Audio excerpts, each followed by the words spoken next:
Vladari koji su čitav jedan vek gospodarili Srbijom, izabrali su skrovite delove Beograda kako bi u njima napravili svoje rezidencije. Otkrite tajne Dedinja i Topčidera.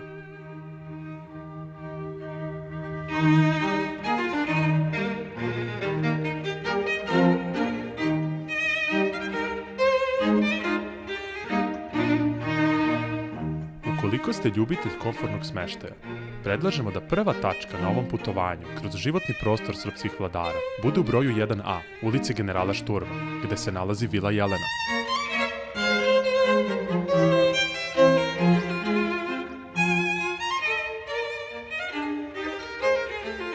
Uprkos mnogim ratovima koji su rušili Beograd, Vila Jelena uspela je da preživi i sačuva svoju lepotu.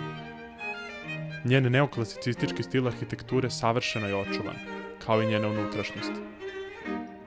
Nameštena u italijanskom stilu sa početka 20. veka, Vila Jelena je spomenik raskošnog doma sa početka jednog novog vremena.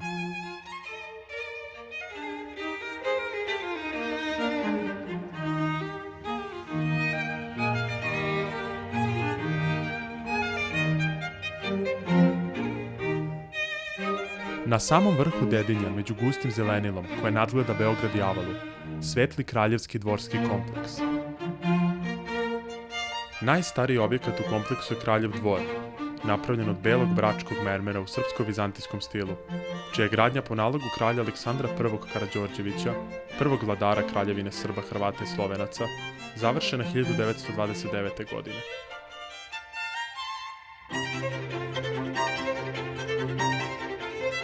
Na njegovom prvom spratu i danas živi kraljevska porodica.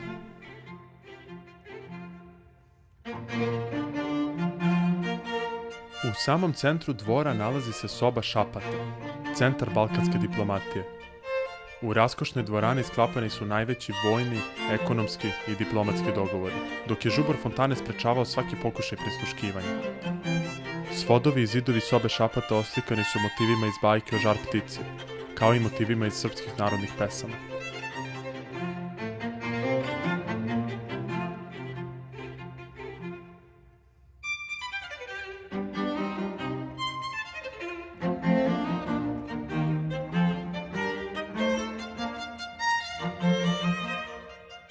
Obilasci Kraljevog i Belog dvora mogući su samo u organizovanim turama u pratnji profesionalnih turističkih vodiča, koje se zakazuju unapred.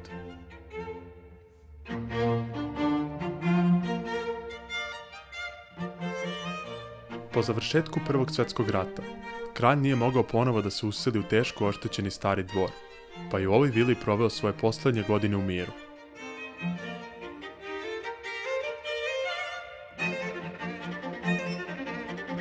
Od svih tradicija srpskog naroda najbolje se održala tradicija srpske kuhinje. Restoran 27 u ulici Istarskoj 27 na Starom Senjaku i danas čuva tajne nacionalnih jela i ukusa.